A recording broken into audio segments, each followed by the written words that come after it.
കൊഴുക്കട്ട ശനിയാഴ്ചയാണിന്ന്. നോമ്പിലൂടെ കടന്നു പോകുന്ന നമ്മളെ സംബന്ധിച്ച് കൊഴുക്കട്ട ശനിയാഴ്ച വളരെ പ്രധാനപ്പെട്ട ഒരു പാരമ്പര്യമാണ്. അതായത് ശരിക്കും നമ്മുടെ വലിയ നോമ്പിനെ രണ്ടായി തിരിക്കുന്നുണ്ട്. 40-ാം വെള്ളിയോടെ ഒരു ഭാഗം കഴിഞ്ഞു. ഇനി നാളെ മുതൽ ഓശാന ഞായറാഴ്ച മുതൽ ഈസ്റ്റർ വരെയുള്ള ആ ദിവസങ്ങൾ കഷ്ടാനുഭവത്തിന്റെ ഏറ്റവും പ്രധാനപ്പെട്ട ദിവസങ്ങളിലേക്ക് നമ്മൾ കടക്കുകയാണ്. അങ്ങനെ രണ്ടായി നോമ്പിനെ തിരിക്കുമ്പോൾ ഇതിന് ഇടയ്ക്ക് വരുന്ന ഒരു ദിവസം, ഇത് ഇന്ന് ആചരിക്കുന്നത് ശരിക്കും ഈശോ ലാസറിനെ ഉയർത്തതിനു ശേഷം അദ്ദേഹത്തിന്റെ ഭവനത്തിൽ പോയപ്പോൾ അദ്ദേഹത്തിന്റെ സഹോദരിമാർ ഈശോയ്ക്ക് വേണ്ടി ഒരു വിരുന്നൊരുക്കി ഈശോയെയും ശിശുമാരെയും സൽക്കരിച്ചതിന്റെ ആ ഓർമ്മയാണ് ഇന്ന് ശരിക്കും നമ്മൾ ആചരിക്കുന്നത്. അതായത് ഉത്ഥാനത്തിന്റെ സൗന്ദര്യമാണ്, അതിന്റെ മുന്നാസ്വാദനമാണ്. അതിന്റെ മുന്നാസ്വാദനം കൊഴുക്കട്ടയിലൂടെ, അതായത് ആ പലഹാരത്തിന്റെ മാധുര്യം ആസ്വദിക്കുന്നതിലൂടെ ഈശോ നമുക്ക് വേണ്ടി സജ്ജമാക്കിയിരിക്കുന്ന ഉത്ഥാനത്തിന്റെ മാധുര്യമാണ് നമ്മൾ ഇന്ന് മുൻകൂട്ടി ആസ്വദിക്കുന്നത്. മറിയം ഒരു കൽഭരണി നിറയെ വിലയേറിയ നാർദീൻ സുഗന്ധ തൈലമെടുത്ത് ഈശോയെ അഭിഷേകം ചെയ്യുന്നുണ്ട്.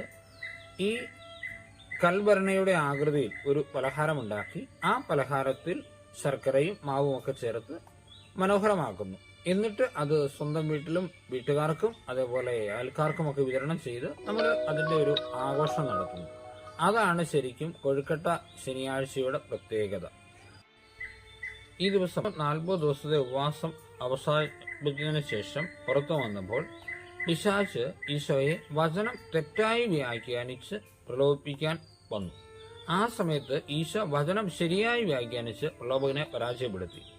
നമ്മൾ ഇവിടെ ഓർക്കേണ്ട ഒരു കാര്യം, വചനം നന്നായി പഠിക്കുകയും നന്നായി വ്യാഖ്യാനിക്കുകയും ചെയ്താൽ നമുക്കും പാപ സാഹചര്യങ്ങളെ ഉപേക്ഷിക്കാനും അതിനെ വിജയിക്കാനും പുണ്യത്തിൽ വളരാനും പറ്റും. അപ്പോൾ വചനത്തിന്റെ മാധുര്യവും ഈ കൊഴുക്കട്ട എന്ന പലഹാരം കഴിക്കുമ്പോൾ വചനത്തിന്റെ മാധുര്യം ആസ്വദിക്കുന്നതിനും തുല്യമാണ്. ഈ കാര്യങ്ങളൊക്കെ ഓർമ്മയിൽ വെച്ചുകൊണ്ട് ഈ പാരമ്പര്യം മനോഹരമായി ആചരിക്കാൻ നമുക്ക് ശ്രമിക്കാം. വലിയ ഒരുക്കത്തോടെ വലിയ നോമ്പിന്റെ ഏറ്റവും അവസാന ദിവസങ്ങളിലേക്ക് കടക്കുവാൻ നമുക്ക് ശ്രമിക്കാം. ഈശോ നമ്മൾ എല്ലാവരെയും അനുഗ്രഹിക്കട്ടെ. നമ്മുടെ കർത്താവ് ഈശോ മിശിഹായുടെ കൃപയും പിതാവായ ദൈവത്തിന്റെ സ്നേഹവും വിശുദ്ധാത്മ സഹവാസവും നമ്മളെല്ലാവരും കൂടി ഉണ്ടായിരിക്കട്ടെ, ഇപ്പോഴും എപ്പോഴും എന്നേക്കും. ആമേൻ.